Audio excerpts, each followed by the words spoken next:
पर आई है। माफ कीजिए, जेफरीज की रिपोर्ट से बीएसई है भरपूर एक्शन में। बीएसई में आई आज तेज गिरावट। आइए देखते हैं क्या है खास वजह। हमारे साथ जुड़ रहे हैं आशीष चतुर्वेदी बताने के लिए। आशीष बताइए।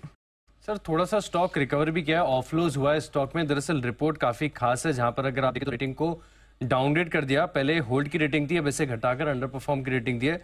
और दरअसल अगर आप बता रहे हैं कि ये रिपोर्ट में लिखा गया कि ऐसे सेबी की तरफ से जो एफएनओ के फ्रेमवर्क आए थे, इसके बाद से लगातार स्टॉक में बड़ी तेजी आई है। 100% से ज्यादा चल गया है, लेकिन मार्केट के डायनामिक्स फिलहाल इस तेजी को सपोर्ट नहीं कर रहे हैं। और खासतौर पर अगर आप देखें तो जेफरीज को वैल्यूएशन को लेकर कंफर्ट नहीं आ रहा, क्योंकि FY26 फॉरवर्ड ईपीएस के हिसाब से देखें तो 40 टाइम्स का मल्टीपल इस स्टॉक को बाजार फिलहाल के लिए दे रहा है। अब क्या हो गया कि एक एक वीकली एक्सपायरी है दोनों एक्सचेंजेस के पास, तो बाजार ये एंटिसिपेट करके ये फोरकास्ट करके चल रहा है कि हो सकता है कि बीएसई की जो वीकली ऑप्शंस है ये 30 से लेकर 50% तक का मार्केट शेयर ग्रैब कर पाए। लेकिन ये थोड़ा सा मुश्किल लग रहा है। जेफरीज इस चीज को मान रहे हैं कि काफी डिफिकल्ट है। और साथ में लगातार जिस प्रकार से लगातार रेगुलेटरी एक्शंस आ रहे हैं डेरिवेटिव्स को लेकर, तो वॉल्यूम्स में भी एक डिप यहां पर देखने को मिल सकता है। और इसी के चलते अगर आप देखें तो इनकी तरफ से जो टारगेट निकल कर आए हैं, 3 टारगेट हैं। तो बेस केस का टारगेट देखिए 3500 रुपए के करीब का है, बुल केस यानी 4800 रुपए, और बेयर केस में 3000 रुपए तक की डाउनसाइड ये एक्सपेक्ट करके चल रहे हैं। हालांकि स्टॉक आज गिरावट के बाद थोड़ा सा रिकवर भी हुआ है। 4800 बुल केस में, तो बुल केस में तो बुल मार्केट में तो है ही है, तो फिर तो ठीक है। फिर क्या दिक्कत की बात है, चिंता की बात नहीं है।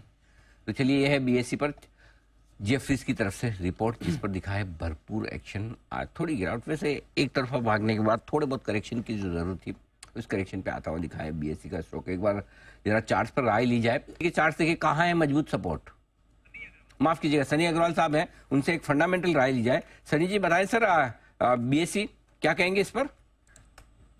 Again Anil ji, I think काफी सारे इफ्स एंड बट्स है कि माफ कीजिएगा गला खराब है थोड़ा। वॉल्यूम्स जो है एफएनओ के, वो कहाँ शिफ्ट होंगे और कैसे इम्पैक्ट आएगा। आई थिंक कल एंजल ने भी अपने कॉन कॉल में कहीं ना कहीं कहा था कि जो ओवरऑल इम्पैक्ट है 13 से 14% का रहेगा ओवरऑल वॉल्यूम पर।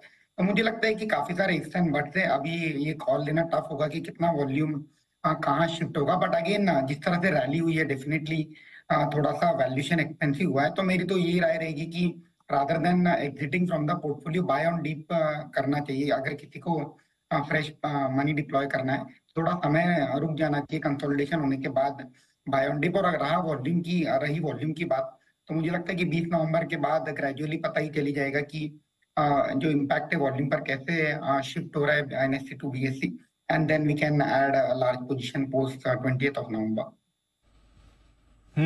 तो एक बार ये वीकली एक्सपायरीज का मामला खत्म होने दीजिए, उसके बाद आप देख सकते हैं। बट नजर रखिए, बीएसई आज थोड़ा प्रेशर में भी आ रहा है इस रिपोर्ट के बाद। 5% नीचे ये काउंटर ट्रेड कर रहा है।